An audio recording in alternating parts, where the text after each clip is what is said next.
You've been very naughty, Miss Kendall.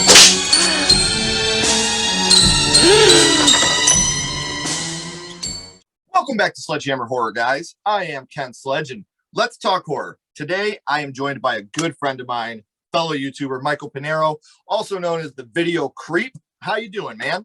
Man, I am fucking peachy ass keen. I'm fucking great, man. Thanks for having me on your show. This is exciting. Dude, this is so rad because not only was I a fan of your channel, but we've been able to have a lot of conversation through a chat that we're a part of. Yeah. And it's kind of like almost like a support group we all have of each other. And we were able to work together before on the O Scares, which is something that if you guys check out, I have that link down here in the description, as well as I have Michael's social media links and his YouTube channel. So make sure you subscribe. That dude is crushing it over there. I absolutely love watching it. But remember, don't be a bitch. Watch the whole video. So for the people that haven't checked it out yet, man, what's up with your channel? What do you do over there? Well, so for trade, before like fucking the whole shutdown and everything, I was stand-up comedian. So that's how I would make my money. I would go out, I would do shows at like Laugh Factory or the Improv and shit. And then the world shut down. And I was like, all right, well, I still have all this like material that I would like to use.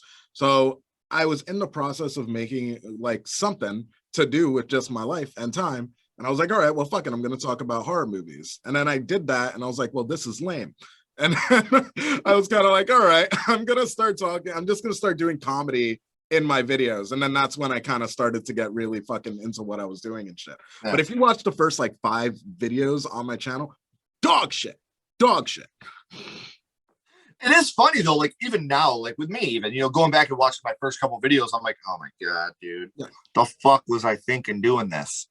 You get that train of thought inside your head where it's kind of like, should I just like fucking delete these? Should I just get rid of these, private them for my own thing? Right. A buddy of mine was telling me that the best way to do it is just to leave it up and then just revisit that content and like fucking do it in your new style. So I plan on doing some of that because like I just went for bangers out the gate. Like I did Gremlins and like the Firefly saga, like shit that I could do way better now. Right. And see, with me, it's a little different because I'm always, most of the time, I'd say 90% of my content is interviewing people. So I watch, and you watch the earlier episodes, and I watch how much I talked or how fast I talk.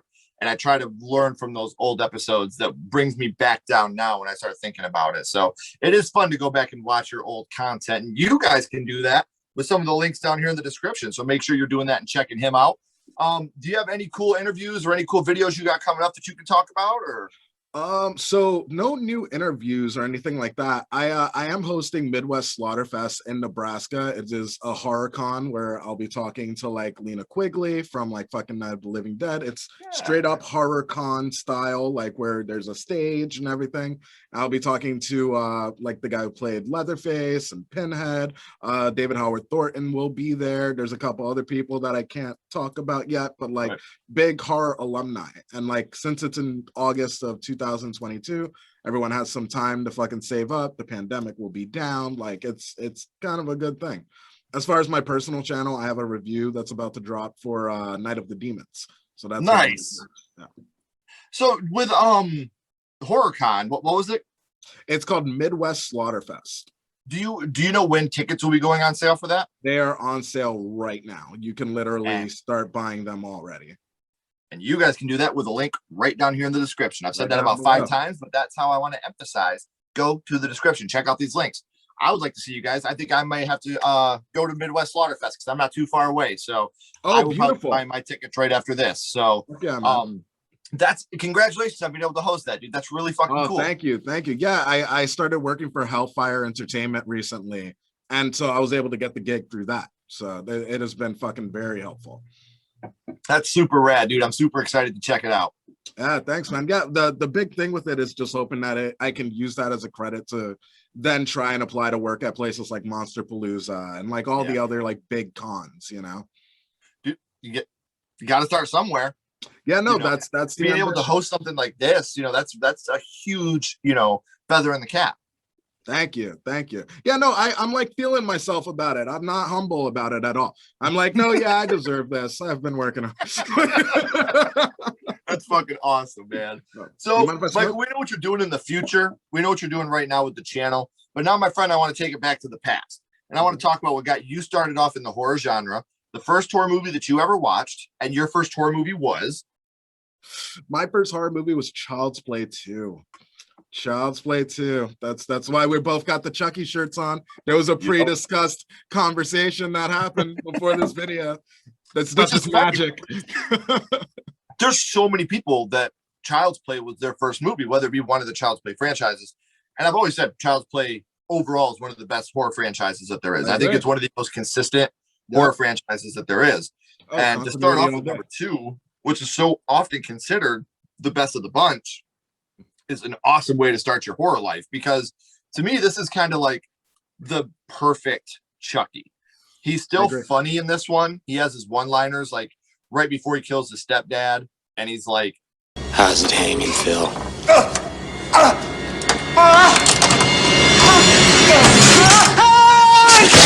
But he's also super scary at the same time. So this is something that I'm very, very excited to talk about. This is my first time being able to talk about this non-review style on the channel. So do you remember how old you were the first time you watched it? So God, I was so young. So like it's weird because I'm so like engulfed in like horror lifestyle now, and like just the whole ins and outs and all the fucking stuff that comes along with being in the horror community. But like I was a fucking chicken shit kid. Like I was not into fucking horror at all. My sisters used that against me and literally forced me to watch all 3 Child's Play movies on Sci-Fi when I was a kid, like literally, like borderline, like fucking Clockwork Orange style, like just making me want, like that was the vibe. So yeah, I had to have been maybe like 8, 9 years old.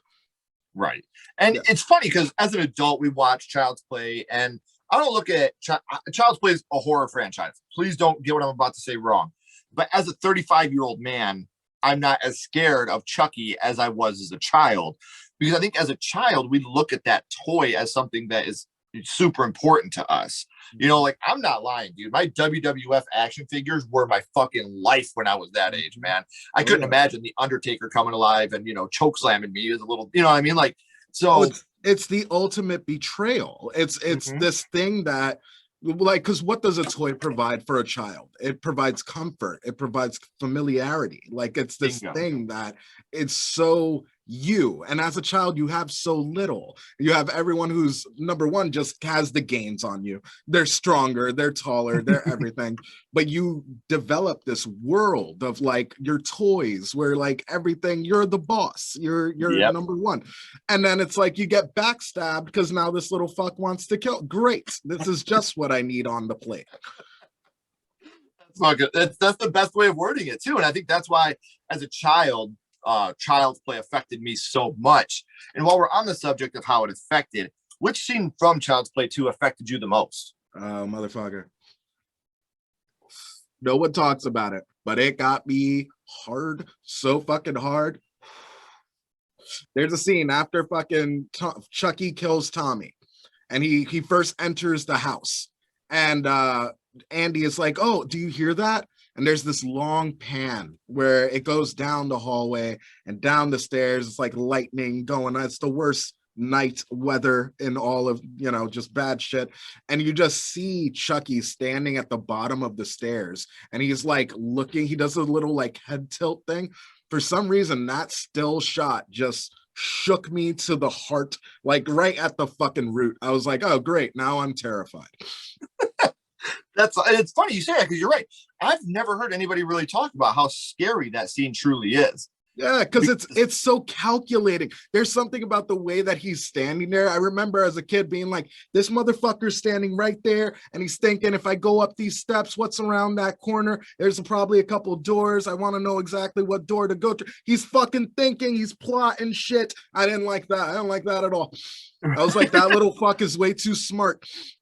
That's exactly what it is, the smartness of Chucky. I mean, and you look at even, when he finds the good guy doll that's there and he breaks the face and he ends up burying it outside, and they had like little calculating moves like that.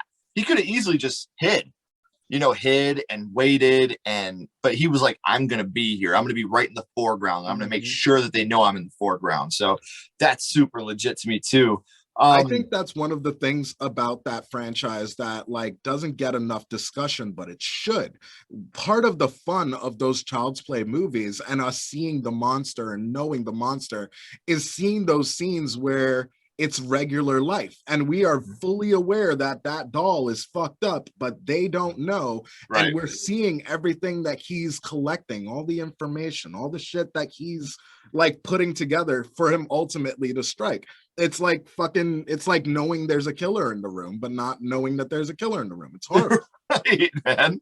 And it's funny because with Child's Play, there's so many different things that when I think of Child's Play that pop into my head, you know, obviously you got the doll. One thing that's always affected me is actually from the first Child's Play. And I think this is one of the scenes in any movie that affected me so much when he has the voodoo doll of John. And he's breaking part one. Sure. Yeah, that scared the shit out of me in part one. But in Child's Play 2, there's a scene that the first thing that when someone brings up Child's Play 2, there's always one scene that pops in my head, but I'd like to know yours first. When someone talks about Child's Play 2, what's the first thing that pops into your head? So ironically, it's a funny scene. It's not a terrifying scene. And I've like wheeled and dealed in some of the forums for like Chucky and shit, because I'm a big Chucky fan. Love Child's Play. There's a very minute scene that happens when Kyle is chasing after Andy and they're in the little newspaper truck, and Kyle cuts off the newspaper truck and she goes to the back and then they're gone. And there's this truck driver and he grabs her and then she like breaks away from him. She pushes him back and he goes, "Crazy bitch!" I fucking love that. I've seen it 100 times and it will always get me to laugh. I will laugh 100 more times at that fucking scene. That's so awesome. See, for me, it's always another thing that nobody really talks about when Andy and Kyle are in the basement and Kyle lets Andy smoke a cigarette for the first time. I was right about his age the first time I seen it. And I was like, okay, that's cool. I might try that now. You know, like... That's so funny. It's peculiar because like whenever I think of that scene, like yeah, the forefront of that scene should be that this child has smoked a cigarette. But my big takeaway from that scene is when he's like, "Want to hear me say your name backwards?" He just turns around and he's like, "Kyle." I was like, oh, comedic genius, this fucking kid. He's got it down. That's so, and it's funny because the growth between Child's Play and Child's Play 2 of Andy, like just as an actor, is significant. Huge. It's significant, both in character and in acting. I mean, you know, he was Alex Vincent had to have been like 6 years old when they did the first one, and then coming around on that second one, I think he was like 8, 9. Yeah. So he had grown a little bit in front of the camera. I know he had done some minor TV things, but his character had grown so much. He was also a chicken shit kid who like everything was happening to him. He didn't understand it. There's a lot more know-how for Andy in part 2, where he's kind of like, all right, I know exactly what to do. No one's going to fucking believe me. Again, great. Seen this avenue before. I'm just going to get a turkey carver and fucking handle this shit in-house. I'm just going to do it, you know, get it done. And that's actually what I kind of wanted to transition into. We talked about which scene affected you the most, but what is your favorite scene from Child's Play 2? Favorite scene? Oh, it's gotta be Chucky getting his hand ripped off. And then finally, there's just that still of him standing there, just bracing himself for this thing that's gonna fucking suck, but he knows he's gonna do it. And then boom, fucking just jams his fucking arm in there, makes a fucking knife hand. It's just, I hate kids. Why does life suck? Like, it just kills me. I love it. Yeah, man. It's one of those scenes that, and then when you see him with that knife hand, it's just as scary as he was before. Now it's tenfold. It's now even worse. It's even worse. I love just throughout the entire franchise the mutilation of Chucky. It plays into that whole continuity thing where like fucking you love to see him with his face sliced off. You love to see him with a knife hand. You love to see him stitched. There's something. Yep, that's it. That ultimate. You know, this is my favorite Chucky right here. This is my all-time favorite Chucky right there. I have that one swimming around somewhere myself. Oh, it's right here. I got this one too. I went classic good guy for this guy. But when he's out of the box, I always do the knife hand. Always do the knife hand. Yep. That's so awesome. So now we're gonna go dark here for a little bit, Michael, because Already. Child's Play is a dark franchise, and this movie, to me, above any other, the kills are brutal, and there's so many great ones that are so memorable in this movie. But what is your favorite kill from this movie? Favorite kill in Child's Play 2.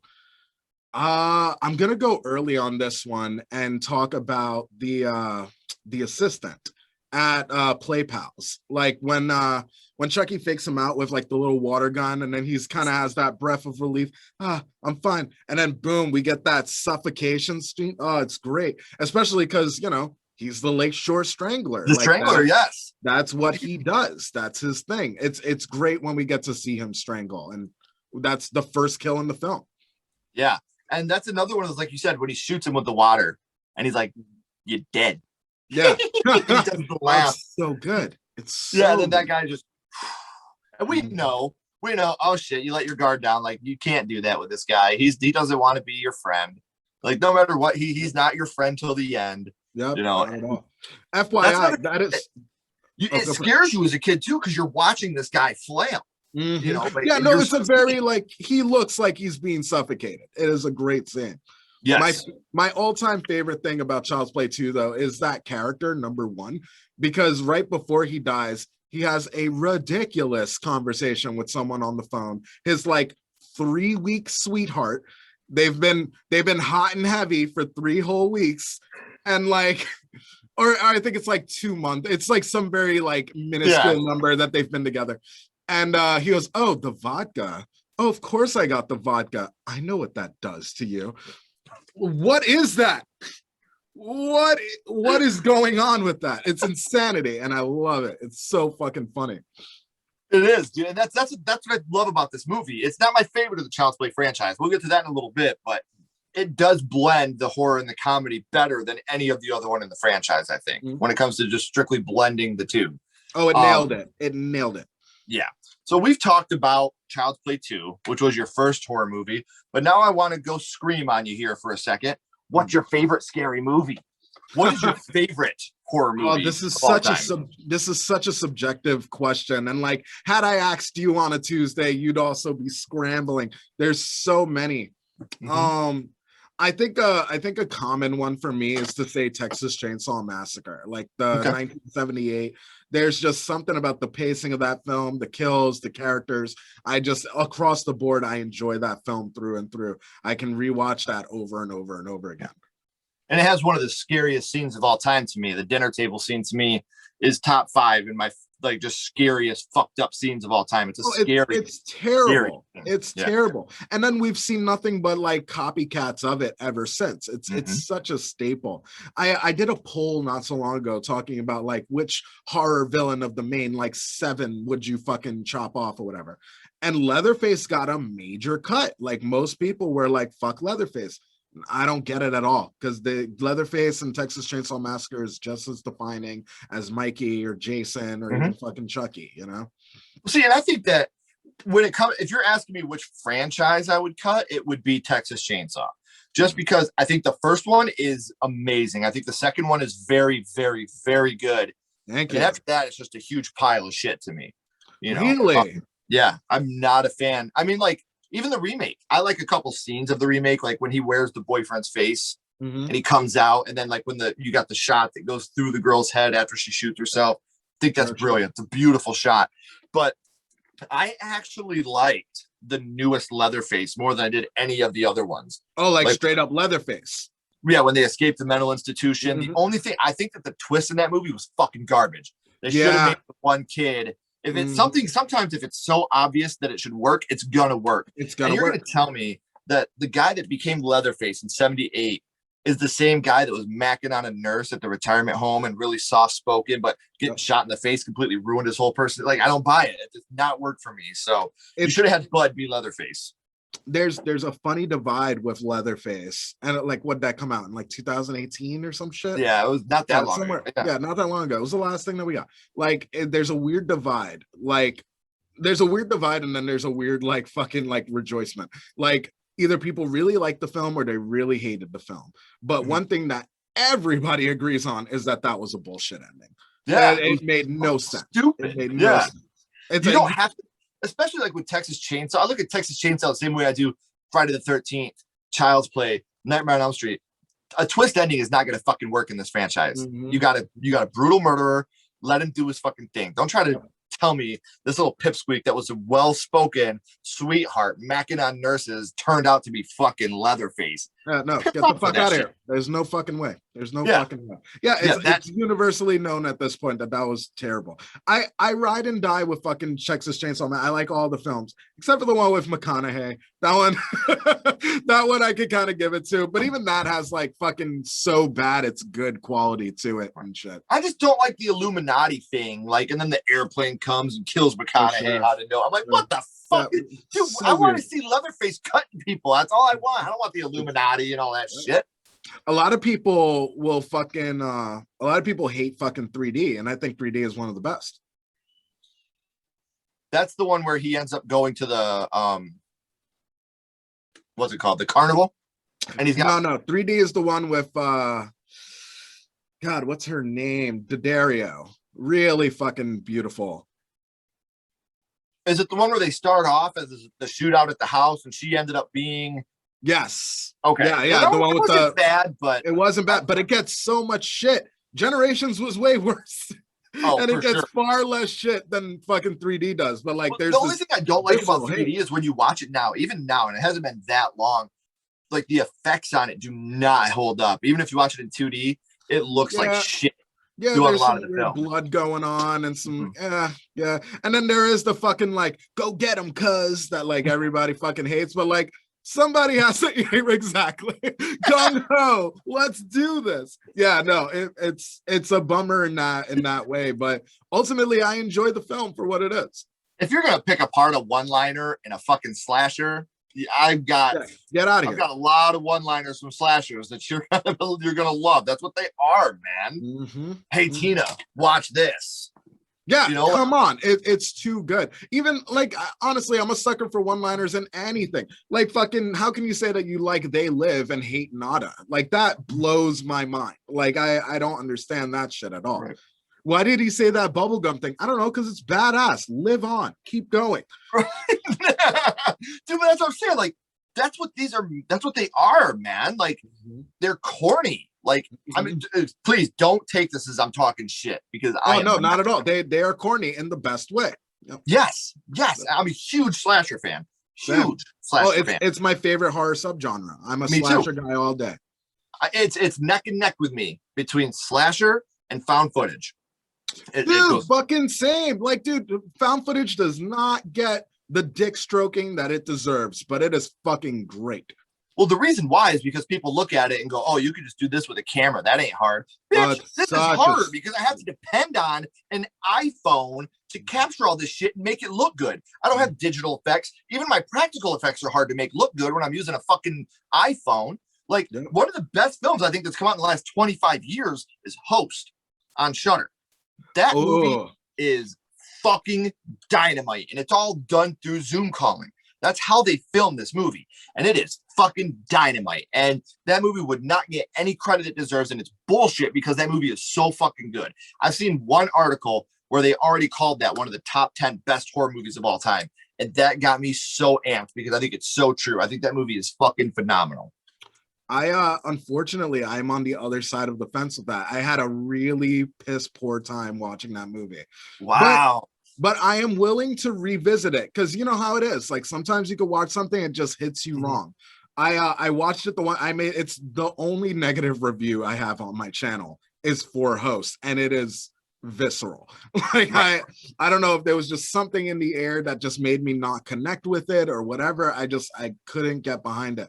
But I respect its ambition beyond anything else. No one else made a fucking Zoom movie at that time. No one else was like, everybody was kind of scrambling. What do we do? It's the fucking, the world is shut down. What do we do? And they were like, oh, well, this is a great opportunity for us to fucking do this thing.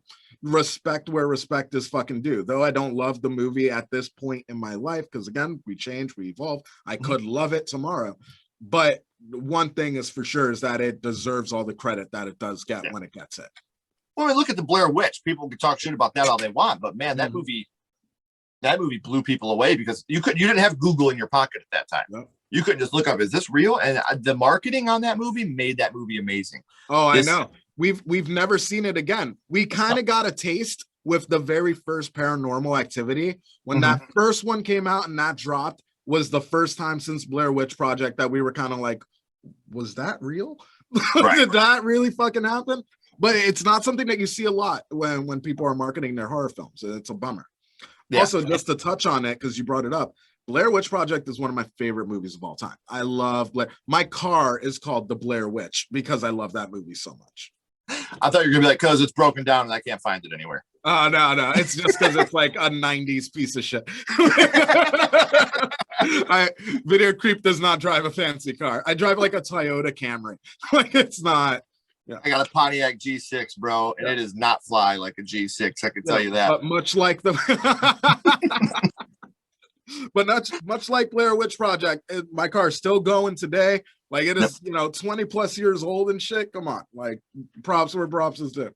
Right. Well, this is a question I don't usually ask because I don't really do a lot of my first horror movies on franchises. But when I do, there's two questions I always ask. I'm first ready. One, with Child's Play, which is your favorite film in the franchise? The whole franchise.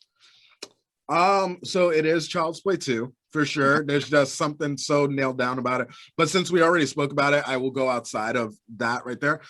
And I will go, which might surprise a lot of people, Cult of Chucky. I think Cult of Chucky was a fucking solid. It was for me. Like, I get why people can see it from the outside and be like, oh, Cult of Chucky didn't connect with me. I really like it. I didn't get this and that. It's like, all right, cool. It wasn't for you. I'm a fucking diehard fan for Chucky. They did nothing but give me fan service. They brought back Andy Barkley, more of that storyline. I think the coolest thing in the entire franchise is chained down, severed Chucky head on a fucking plaque. I've seen people talk smoking weed. Yeah, like, I've seen people talking shit about how, like, well, how would Andy Barkley, this guy that's traumatized by Chucky, fucking ever allow this thing in his house? He's in control. He's fucking beat it. That's how far we've come. That's how psychotic the situation is. He's doing to him what he did to him as a little boy. I love it. They almost have this mutual respect at this point too. Like, he's smoking with him, and and that's what I liked about Cult of Chucky. My favorite will always forever be Child's Play 3. To me, ooh, you are a rare breed, my friend. I'm wearing a Child's Play 3 shirt right now. That's where we're at. But dude, rare breeds we are. Quoting that movie so much. I can't tell you how many times growing up I said, presto, you dead. Or don't fuck with the Chuck. Like, these things I said good. So much growing up, dude. Nothing like a strangulation to get the circulation going. Yeah. And when he walks out and the commander has a heart attack, you gotta be fucking kidding me. Yeah, so I love it, man. Oh, so good. The best part of Cult of Chucky, though, is when you have all three of the Chuckies. That is hysterical. Oh, it's great. I've never felt so alive. You've only been alive for like 20 seconds, and then you got all three of the Brad Dourif laughs going. Fucking genius. Talking about who gets to kill it. You got to suck titty today. Like, you can go fuck yourself. I'm killing Andy. Like, it's great. It's great. But again, I can see where it's not for everybody. You have to love all of the Child's Play films to get to Cult of Chucky and be like, I love this. Yeah. But see, I don't love all of them. I'll be honest with you. The only thing that holds this franchise back for me, even though like people can say it's cool, well, blah, blah, blah, blah, blah, blah, blah. I absolutely adore Bride of Chucky. I love Bride of Chucky. I'm not a fan of Seed. And it has nothing to do with the kid and what the story to me sucks. The effects look really bad. The only thing that is saving grace about that movie is some of the kills. Some of the kills are like the acid kill. No, the kills are fun. Kills are fun. The guts underneath the table. Like, yes. Seed of Chucky has its things where it's kind of like, all right, I like this. This is fun. Seeing Glenda snap at the end of it is like fun, where she's like, you both like, I'm Glenda. I enjoyed that fucking snap there. But then it's like every time that movie gives you something good, it's like, here's 3 bad things now to make up for that good thing that we gave you. I hate the karate ending of that film. It's just so cringe and ridiculous to me. Glenn was not a fleshed out character. And I've seen people and like hot take, controversial, but like fucking, I've seen people really stand up for Seed of Chucky in the like trans community, saying like, oh, we put this foot forward and like it was progressive for its time. Dare I say, no, it wasn't. No, I wasn't. I'm with you.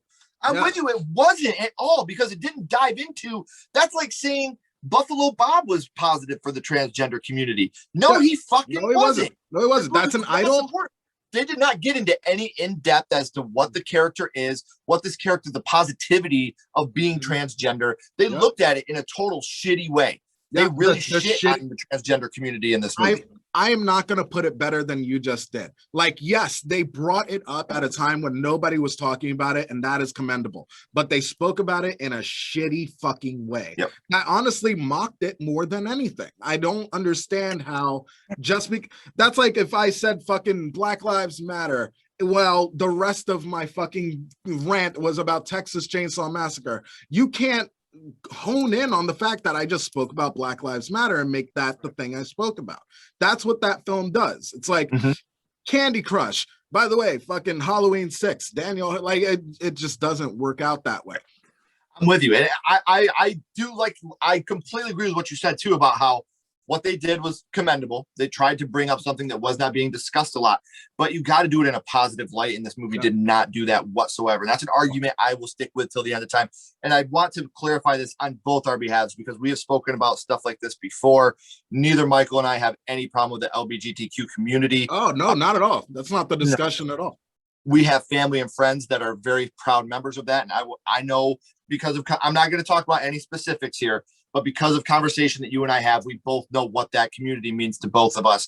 And I don't want this to any of you get misconstrued as we are talking bad about that community, because that's not who we are. We are very supportive of that community, but that doesn't mean that we can't say this movie did not do that community any justice in a sympathetic way, because it's the love for the community that lets us say how shitty they did of a job. You can't touch on a social issue without having something to back yourself up on. And that film did not feel like it was backing itself up with the issues that it wanted to talk about.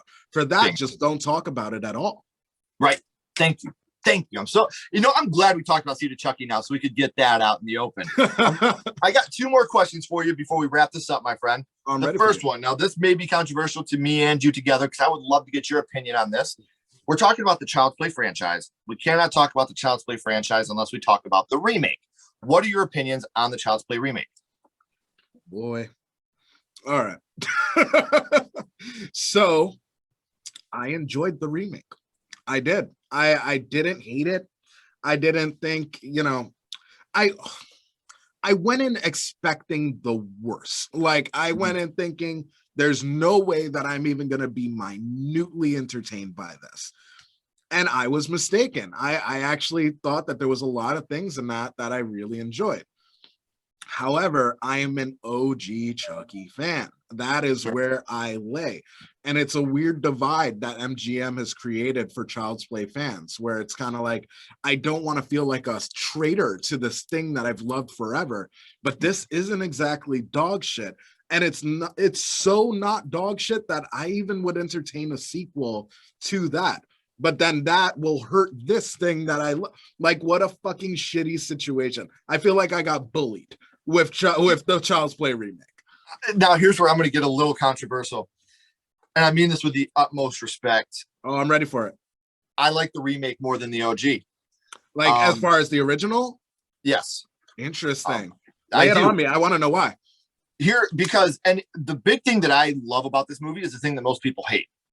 There's no Charles Lee Ray. There's no Ade Dewey Dembele. Here's the thing. Brad Dourif is Chucky. Chucky is continuing in that universe. They have the TV show coming, which has Devin Sawa. It has Andy Barclay's coming back, Alex Vincent, Jennifer Tilly. Like, that's continuing. So you can't take away from that. I love how they took it and they modernized it. And what we were talking about with the Child's Play sequel, I would love for them to continue this as a buddy franchise, because obviously they don't have the good guy dolls in this. They have the buddies. And in the movie, you see the different types of buddies they have. Like, they have the buddy bear. And I would love for them to have, the next one be Child's Play, semicolon buddy bear, or something like that, where you continue it, because they can't use Child's Play 2. I think you had that conversation on your channel, I believe. Yeah. No, it gets into a rights thing where like MGM owns the rights to Child's Play, but Universal owns the rights to everything else. And even I'm glad that you brought that up, because I learned later on, because I said that the only time that they broke away from Universal was to do Rogue. And Rogue is actually a subsector of Universal. So they, in fact, have never left Universal. Like every Child's Play installation has been through Universal. So if Child's Play 2019 was to make a sequel, it cannot be called Child's Play 2. They would have to go into a subsector like the Buddy Bear or something like that. And I loved that video you did. And it's one of those things where, like you said, I do feel like I'm betraying them because they didn't want this movie to be made. But the fact is, you could have called this movie something else and it still would have worked for me. Oh, absolutely. The way to do it, the way for them to successfully make their own thing and then move into the future while they're standing on their own thing, would be if they really dive into the Caslin aspect of what's going on in that film, because Caslin is far reaching. They have earpieces, they have phones, they have TVs. Chucky could be the essence of any of these things, and it could begat an entire new world. That's okay. And if they went down that road, I think a lot of us fans wouldn't feel this betrayal, because we have OG Chucky and what that is, and then we have this new interesting alternate universe thing, and it's okay to like both. Bingo. And that's how I feel. I do love both of these movies. I love them both. It's really hard for me to choose one, but I got to go with the remake. I just think it's a more solid film to me. When you go by acting, everything, I think it's a more solid film. But that brings me to my last question, my friend. We're going to go back to Child's Play 2. We're ranking this on a skull count. Now, we're not judging it on production, acting, quality, none of that. We're judging Child's Play 2 just strictly on what it means to you and how it affected you. So 0 skulls being the worst, 5 being the best. You can use half and quarter skulls. What would your ranking of Child's Play 2 be? No, I'm no bitch. I can go all in. I can go all in on a skull. Fuck. Child's Play 2 is so formative, and it's such a part of my like foundation as a horror fan. Like I have to give it the full 5 skulls because it's so important to me. I would not be who I am without Child's Play 2. So I'm gonna go ahead and give it the whole kit and caboodle. Awesome. And man, I really loved this. This was a lot of fun. Everybody else, make sure, like I said, you're clicking the links down here in the description. Make sure you're following on social media. Make sure you sub to the YouTube channel. You're not going to regret it. We have a whole lot of fun over there. And man, I thank you so much for coming on. Don't go anywhere. I got a couple more questions for you. Everybody else. No, dude, thank you for having me on, and fucking this was fun. And like honestly, this could have gone on another 40 minutes or whatever, and I just would have had the exact same vigor in my heart. You're a cool dude. Dude, thank you. It means a lot. When I hear that people have fun doing this, it really does mean a lot to me because I love doing it. Beautiful. So yeah, as always, guys, make sure you are checking everything he does out. Keep talking horror, stay what you are, and we'll see you guys soon.